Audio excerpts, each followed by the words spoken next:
Welcome to the Switch Click Podcast, episode 22, recorded on December 22nd, 2020. Today we'll be discussing The Mandalorian Season 2, the post-credit scene for the final chapter, and the future of Star Wars on Disney+. My name is Dakota, and today I'm joined by Nathan. Hello there. And Tyler. General Kenobi. So first we're going to go over all the episodes that happened in the season. There was about 8 of them, so we can go over them pretty quickly, honestly. In the first episode, coming back after a 1-year hiatus pretty much, Mando goes on to Tatooine and finds Boba Fett. Psych, it's not Boba Fett. It's some guy in his armor named Cobb Vanth. And he says that he bought the armor, or he fought a guy for the armor or something. He bought the armor from Jawas. So, my question with that, just a real quick.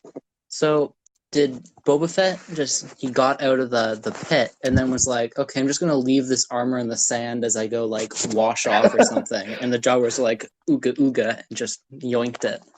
The whole episode kind of just felt like a video game mission almost, where you find an NPC and then they make you go on a quest for an item that they have.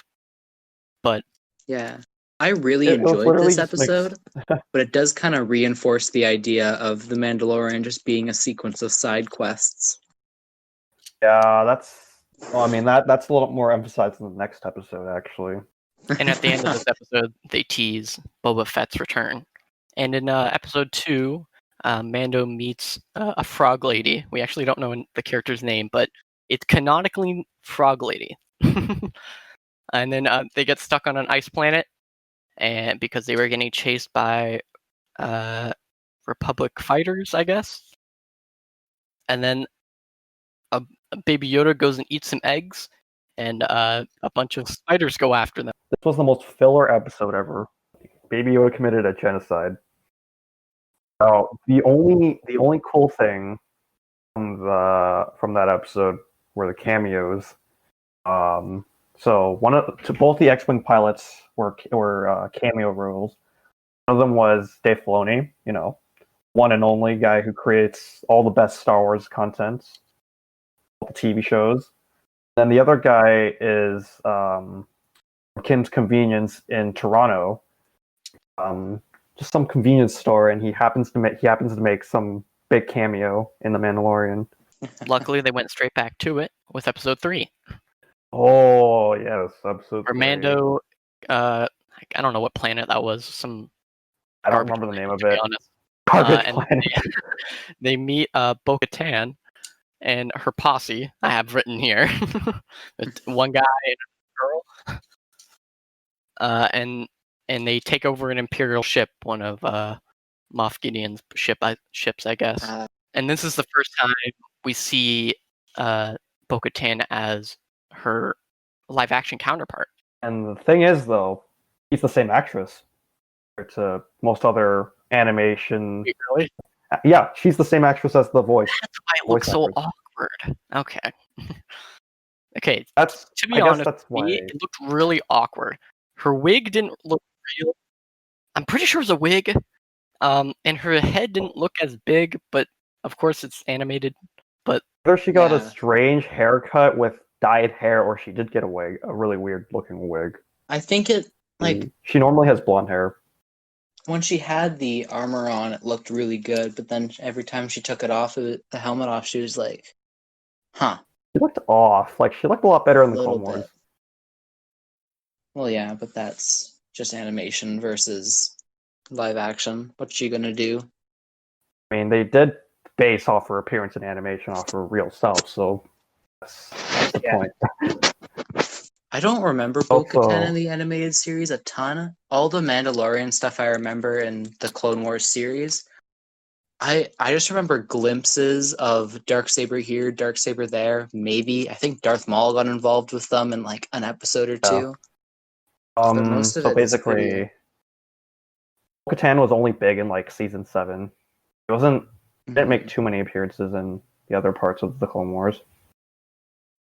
Yeah, I guess it's kind of cool that they got around the whole like, this Mandalorian's like, I don't want to wear a helmet in the first, or I only want to wear a helmet, and then you're like, wait a minute, but what about all these other Mandalorians? And then they're like, actually, he's just religious. Just flabbergasted. Yeah, he's like, what the heck? Why do you have to take off your helmet, or why can't you take off your helmet, or something like that?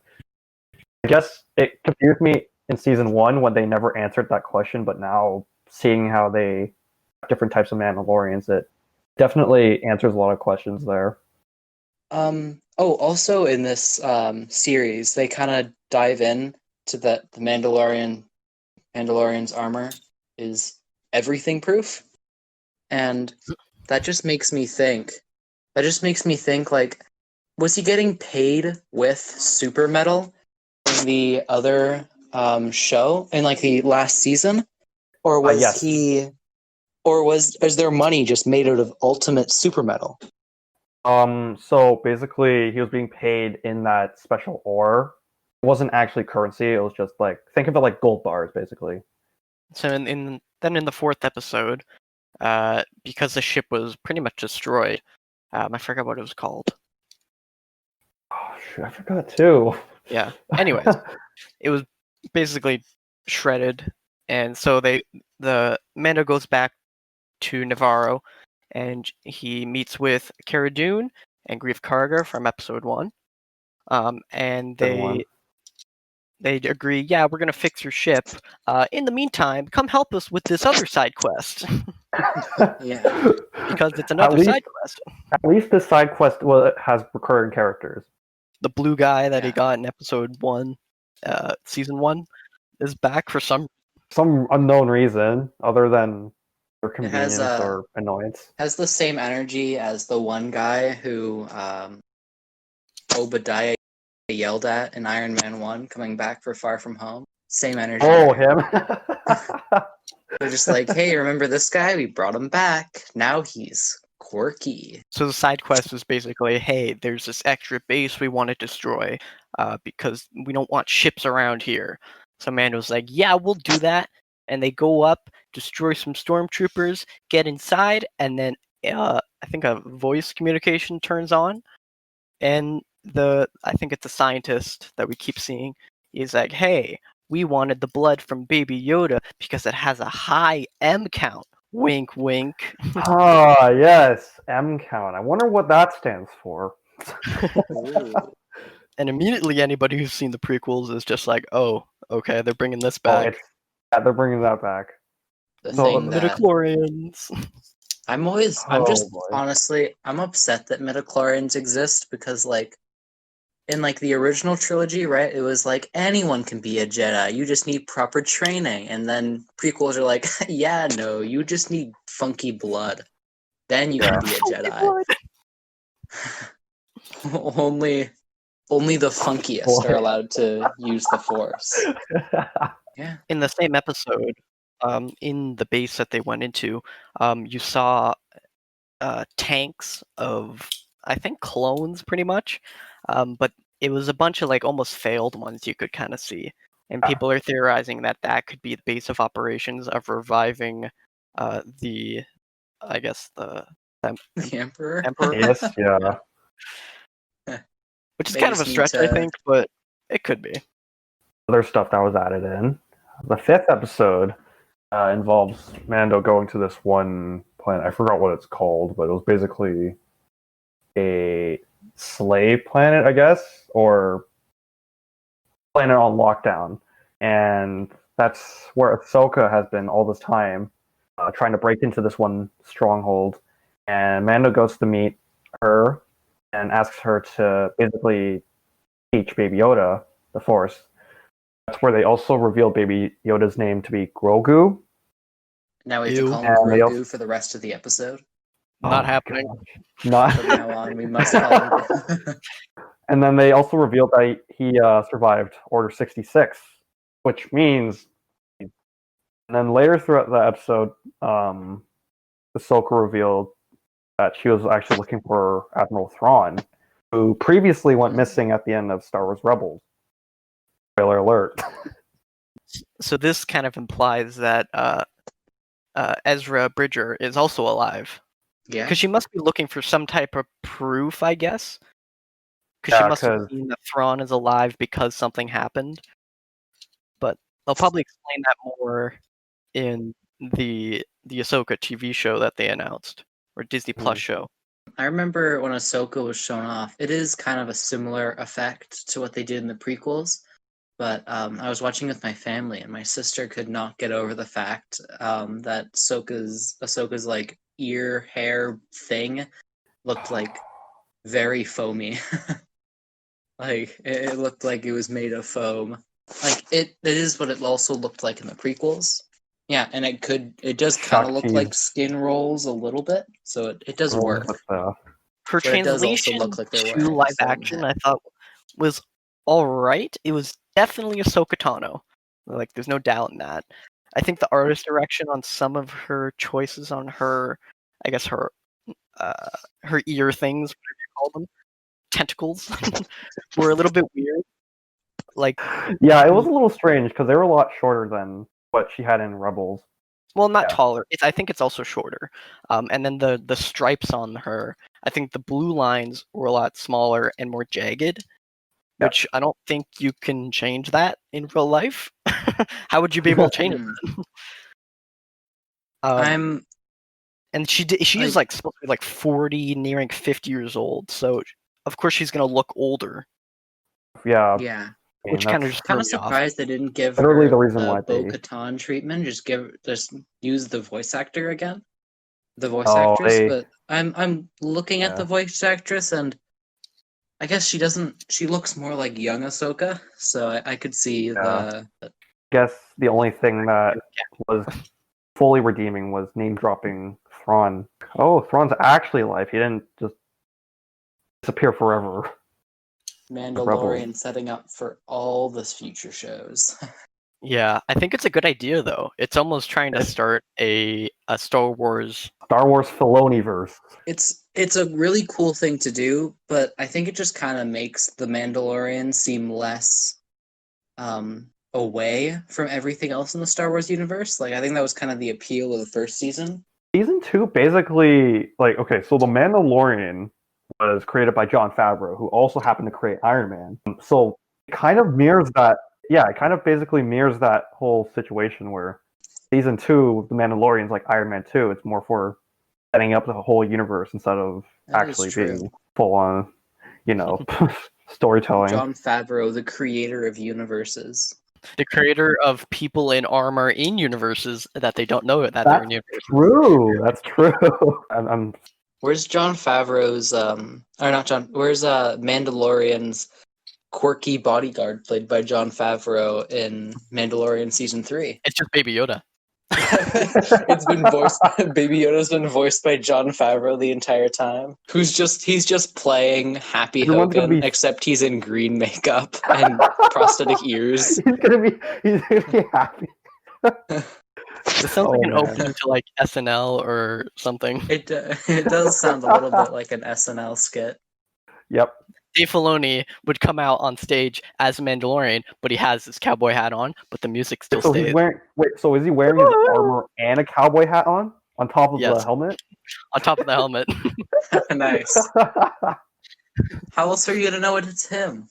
Exactly. Yeah. I guess that's fair enough. Just put a cowboy hat and there you go. Anyways, basically, Ahsoka Tano tells Mando, "Hey, I can't train him. Go to this planet. There's a stone there that can basically relay a PSA to any Force users around you." So then in episode 6, they go to this planet, and then he just starts emitting blue energy, and this is probably the first time we've seen that he's quote unquote powerful. How did he know exactly what to do? Is he powerful, or is it just the stone? He was. But yeah, and then they get bombarded by stormtroopers. Empire. It's like, oh no! And then you see another ship come in. Oh, it's Boba Fett. Wave 1. Yes. Not in his armor, but he's like, "Hey, buddy, I know you're in trouble. I'm gonna help you. Give him my armor. Give me my armor. Give me that damn armor." And then he just takes it himself. Yeah, he just takes it himself. Apparently, Mando keeps his car open. Yeah. And don't mind if I do. Good thing Boba Fett's a good sport about it, and he's like, I'm gonna just yoink this, but he's not like some I'll help you out. And then he also Shand revealed makes a that he comeback. saved Fennec Shand. Shand? Yeah, Yeah, Shand. that's Fennec. Gave her the And cyber apparently he stomach. apparently knows how to do surgery cybernetically. So then at the end of the episode, I guess they show off the Dark Troopers and they abduct Baby Yoda from the stone. And I'm like, wow, they're really gonna do that. But also, I made the connection to my brother. It's like, oh, well, this is just the you know what we learn in like elementary, how stories go, where there's always the super high of the hero, and then the super low of the hero, where they you think they're about to lose. Yeah, right This is just after. the low of the hero. Yeah. You Yeah, lose it's the thing true. that you're trying to keep. It was almost predictable. Episode 7. I thought this episode was kind of just kind of boring, but also right at the end it got really cool. It's basically Mando goes to get the help of the prisoner. I don't remember his name. It was from season 1. He's part of the guys that like Bald-headed prisoner guy. Bounty yeah, hunter guy Yeah. with the extra arm. and they go to that and they infiltrate an Empire's base to get the location of Moff Gideon's ship. About halfway through, they actually get in, and they're I think the only shipment that actually arrived, and people are like, Yeah. wait a minute, why? They were kind They of go in- celebrating at first. Yeah, they were like, Yeah, yo, you're the only ones who made it. Congrats. there's nothing I'm just going gonna on at put all. this. I'm just gonna put this out. Like, this was by far my favorite episode, I think. I really, really liked just like the atmosphere. Like, he went into like I liked how he didn't like that one Imperial officer. I liked when they first got there and all the clone troopers were like excited. It makes me really want like a TV show starring like, I don't know, a stormtrooper who like wants to defect, kind of like Finn. But Honestly, I kind he's of feel just the working same. and doing like really bad stuff and he's not liking it. But like, I just really liked the atmosphere of like a bunch of stormtroopers just hanging That out one- because they're not fighting Luke Skywalker. Like that one scene where they're slowly driving on the bridge and all the stormtroopers begin to salute Yeah, the and transport. That was and like that amazing. they're being like they're so excited because like you're the one guy that made it. Congrats. And I don't know, it just sounds like a fun time just seeing like even that one little scene in season 1 where the clone troopers were just hanging out and aren't able to shoot like a can. Like it's fun. I think stormtroopers like you still have to kind of paint it in a bad light. So that's why I was thinking like a defected stormtrooper or something. And it's like you're looking through his eyes and he's like, I don't want to kill 3 kids. But they're like, you have to. And he's like, okay, I guess I'll do it. Then we come down to the final episode, which I thought which came really fast. I didn't realize that this was the final episode, but 8 it episodes is. per season, so yeah. First of all, Mando and the team find Moff Gideon's ship. They board it, and they attempt to rescue Baby Yoda. Then Mando is met with Moff, and he's holding the darksaber above Baby Yoda. And then they fight it out because they're enemies. And then Mando wins because of his pure Beskar armor and spear. And apparently, that's you can't cut through it. It's like 2 kids in a playground. It's like I have a lightsaber. He's like, well, my guy's got lightsaber proof armor. So how are you gonna win? And for some reason, Moff Gideon isn't smart enough to just he's looking up, yoink, just stab him right in the neck. Now you're done. Yeah, or anywhere in between armor. Moff Gideon gets kind of taken down like really fast. Like I think he was built up for 2 seasons. This is probably my least favorite episode, just because like everything that's built up just comes to a close really quickly. Like Moff Gideon's like, I'm the evil guy, and then he's just boom, no you're not, a loser, and doesn't really do much. And he's like, go my babies, time for you to mess up stuff, and then you're like, nope. I will say the director for this episode is Peyton Reed, and he's directed Ant-Man 1 and 2. He's not really that great at regular fight scenes, I will say. Yeah.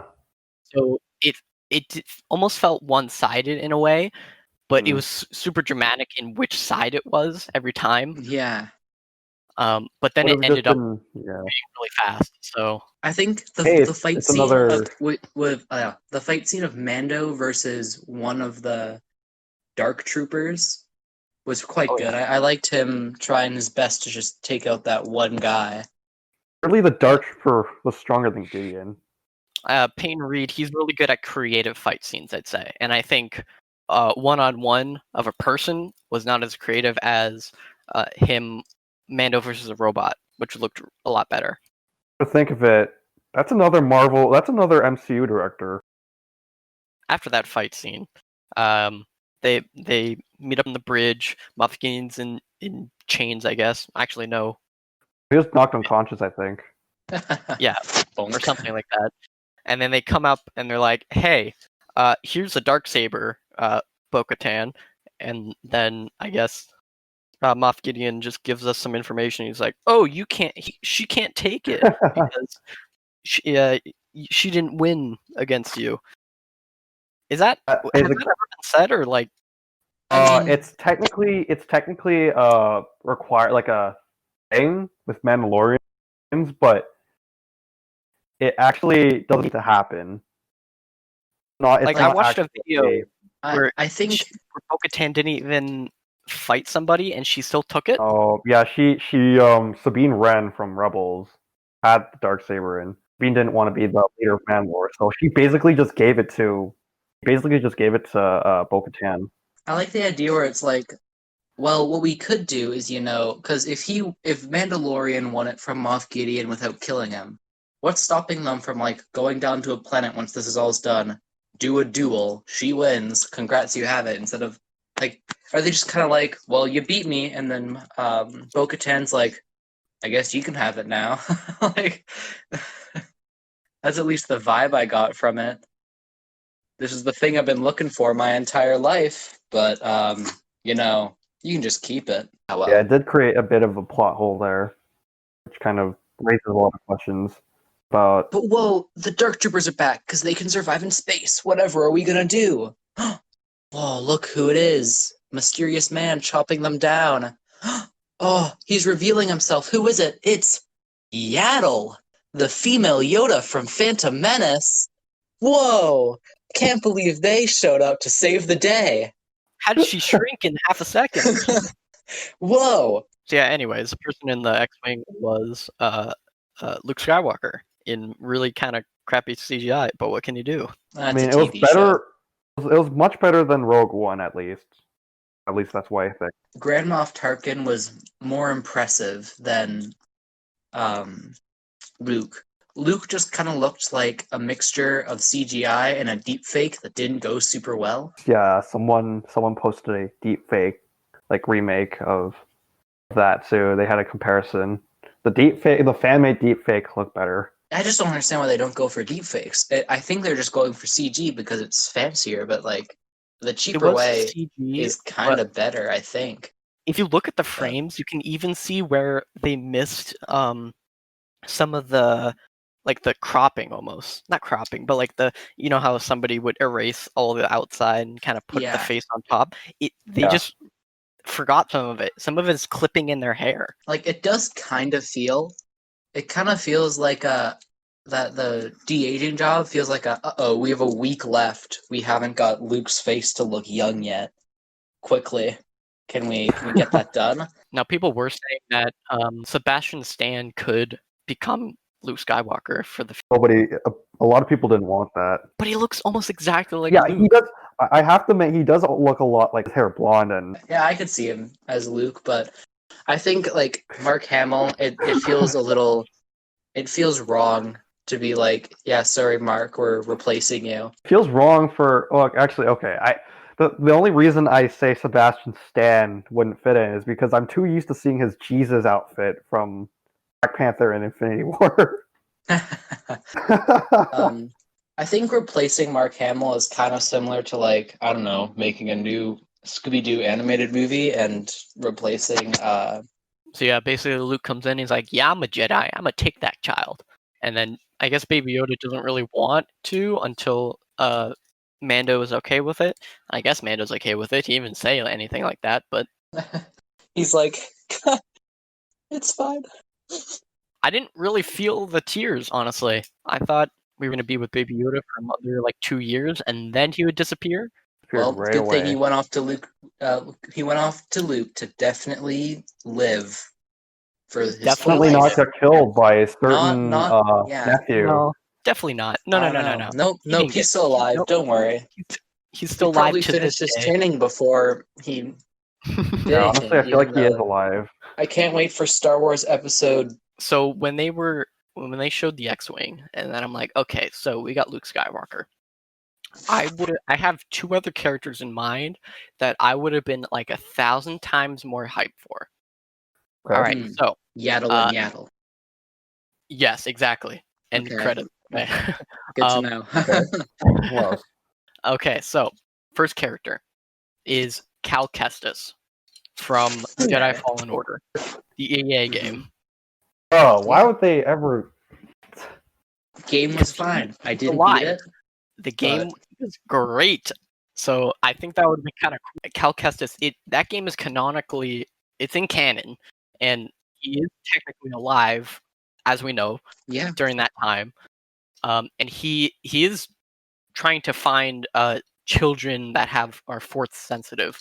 And during the whole game, Yeah. they were like, "Oh, they have this holocron that has a list of children." But I think he ends up destroying the holocron at the end, so Darth Vader doesn't get it. Wouldn't it be cool? Because the same actor on Yeah, the like they're voice actor using or whatever. they used the motion capture in his face, so he looks the exact same. It's not like they had to. I think the only reason that they didn't use him is because people would be confused who he is. Yeah, they Yeah. needed another TLDR. Luke is more recognizable. Okay. My second person, I thought initially, this was my first guess until I saw Luke's hand pop out and it's a glove, Yeah. was Ezra Bridger. I knew it. It's green. Yeah. So There was a chance. Like- there was definitely a chance it was going to be Ed. a third person I just thought of is they could have brought back Purple Lightsaber Man. Mace It's Windu. Windu. Mace Windu. They could have Yeah, said because Psych, he's Samuel not alive. Jackson is He's not dead." itching. Samuel Honestly, that would have Jackson been is the itching for another. biggest. Would have been the biggest That would've reveal ever. That would have been pretty cool. He's like, by the way, I just like don't take fall damage, so But the problem would be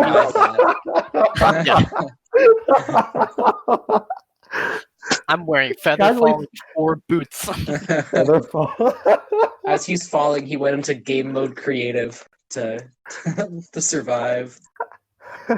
Wouldn't Mace Windu have like double robot hands? That sounds super cool. We would know immediately though, because he takes out his lightsaber, it would be purple. I think as soon as Luke's lightsaber was green, you were like, that's Luke. I mean, Ezra Bridger uses a green lightsaber as well.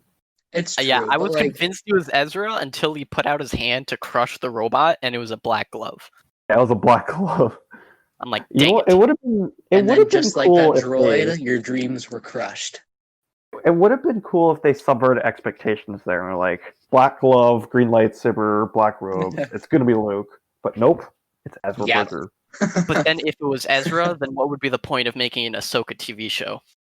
There we are. That's true. That's a really good point. True motivation. Yeah. Ezra probably died off screen somewhere. Who knows? Ouch! That would. That would be so funny. In the next one, they're like, it's just kind of like dropped in like a side character. It's like, did you hear about Ezra Bridger? Yeah, I heard he died. Just like, that's the only talk you got about it. Speaking of characters who died off screen, but psych, they're actually alive, let's talk about Boba Fett. Is that going to be like a Pretty- religious book where Boba Fett's like a religious figure now? I don't know, I think it's just a name. Come to think of it, didn't they have something Boba Fett related planned for such a long time that they only Yeah. like it was like with the Han Solo movie, they had like some Fett Solo type of thing, and then they just I took mean, out Fett. as soon as Boba Fett sold like millions of toys, they were like, "Yep, we're bringing this guy back." I do remember having something like a tentative title called Fett Solo in place of the Solo Star Wars story movie. Before they changed movies name to Solo, they had Fett Solo. Just like, I don't want to get hung up again, but did they like Are they going to do anything with Darth Maul? Or are they just going to be like, yeah, he's there? Like, they're just going to forget about it because Solo didn't do super well at the box office? A couple days later, after the final, they had a investor day for Disney. It was basically a Nintendo Direct, but for Disney. I'm not gonna lie. And then they revealed a bunch of stuff for Disney, but we're gonna talk about the Star Wars stuff specifically. The first one we can talk about actually is they could bring back Darth Maul in the Lando TV show.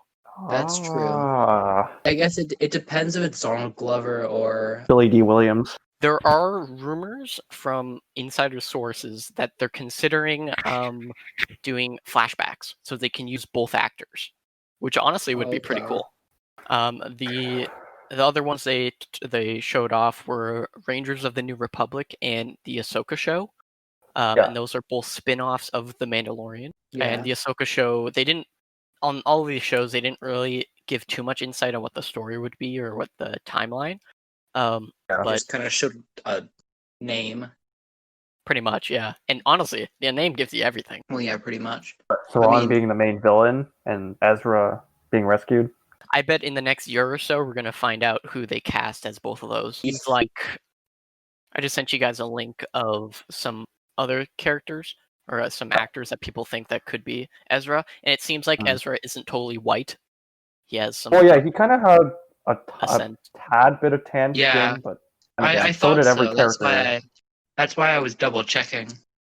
I think the third one down, Henry Golding, he probably looks the most like Ezra. I'm gonna be honest. So he could probably get the looks. We shall see. I think he should have a beard. But yeah, we will see. I think he should have a beard? He's a little too young for that. I don't care. He's 25. He's probably been in the middle of nowhere, so... I mean, yeah, but he's also been in nowhere against Thrawn, so... The one we need a bearded Jedi. Bearded Jedi. Oh, see, yeah. Old man Luke. You. Yeah, Luke show. I can't believe they're creating with alien milk, buddy. Cream milk. No, Obi-Wan Kenobi. That's the next show that is that they're talking about, which has been the one that I've known about for the longest, just because people are kind of going crazy because they're like, so Ewan McGregor is coming back, and then they also did confirm during the investor conference that Hayden Christensen is coming back to reprise his role. Honestly, I don't mind. Hayden Christensen is coming back to reprise his role as Darth Vader in Spider-Man 3. I heard that Hayden Christensen got a bit upset over his role in The Rise of Skywalker. Other than the voice cameo, he was supposed to come in as a I guess multiple scenes I know for sure, but I don't know what he's like standing a little bit further away because she doesn't know, because she has absolutely no idea who that is. She's like, whoa, Luke and Leia, and I'm sorry, I really don't know who you are. Who's the other guy in there? I really don't know. Yeah. I don't think there's much to say about the Obi-Wan Kenobi show. It's been in planning for a long time, and it's probably going to follow like everything right before. I'm going to guess before Rebels, where I think they gave us a timeline. They said 10 years after they. So Luke and Leia are going to be 10 years old during this time. Okay. So I guess Darth Vader has been Darth Vader for 10 years. Obi-Wan's been on this planet for 10 years. So they're going to have to make a story out of that. They keep Mark Hamill and they just like shrink him, get rid of his beard. Boom, 10-year-old Luke. I think it would be cool to see young Luke and young Leia, just to see what they're doing. But like not make the baby filter. Andor. Andor. That's Andor. Andor from Rogue One. That's Andor, yeah.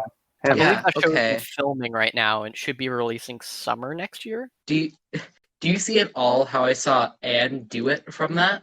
The arm looks like an IT a little bit. It's the Rebel logo that kind of just screwed everything over.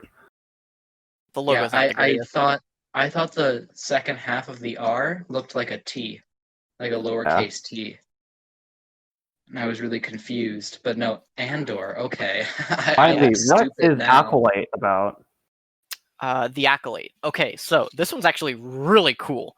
So the Ooh. Acolyte is a new show, and it's going to be taking place during the High Republic era that they're hyping up, Ooh. and it's going to be apparently following a Sith. So we're going to have a perspective of a Sith in a show, which is super cool. Fun. But the High Republic, I always question the relevance of that whole era. I think Disney is hyping it up to be their own story, so Star Wars fans can't get pissed off that they're ruining the current stuff. The thing is, though, like everyone, all the Star Wars fans want the old Republic. Unfortunately, we got the High Republic. What is? I think the fifth I don't book know. I should be out next year. got a bit aggravated when I saw the High Republic announcement. I'm like, why couldn't they just give us the Old Republic? I don't know. I think Old Republic at this point has too much hype behind it. People are like, no matter what they do, people are going to be upset. I'll be open to anything, basically. Is a droid story. That's another one. Is that like R2D2 and C3PO? Yes, it's basically I think it's like a Disney Shorts pretty much. Is it a rehash of the original Droids cartoon? It also, well, kind of. I think they said that it's going to explain how R2D2 and CP, yeah, they show up in every single movie. I think that's how they're gonna. Oh, explain. so it's like a anthology, basically. Like they just they're actually like during events. But it's gonna be like shorter than the rest. They said. I wouldn't be surprised. They're actually like time traveling throughout all the times. Just pop in and say their funny line, and then go to the next scene. Yeah. And then earlier we talked about the Bad Batch, and that's pretty much just season 8 of the Clone Wars. Let's be honest. Pretty much.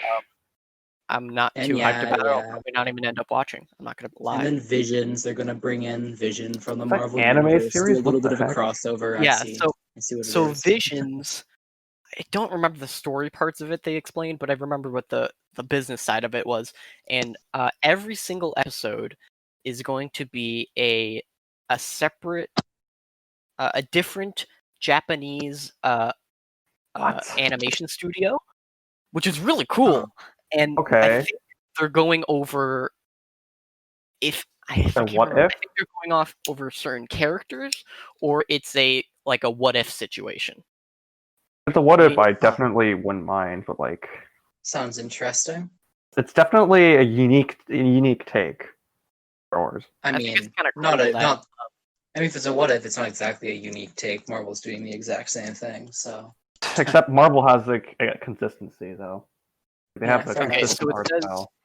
So it says, presenting an all-new creative takes on the galaxy far, far away, Star Wars Visions will be a series of animated short films celebrating Star Wars through the lens of the world's best anime creators. The anthology collection will bring 10 fantastic visions from several of the leading Japanese anime studios, offering a fresh, diverse cultural perspective. So basically, we're going to see the movie. Studio Ghibli is going to do anything. That'd be pretty cool. A Studio Ghibli Star Wars thing. And whoa! Now that Visions has done the grand finale, the one we've all been waiting for. Never mind. It's just Rogue Squadron. From the same director. Oh yes, game.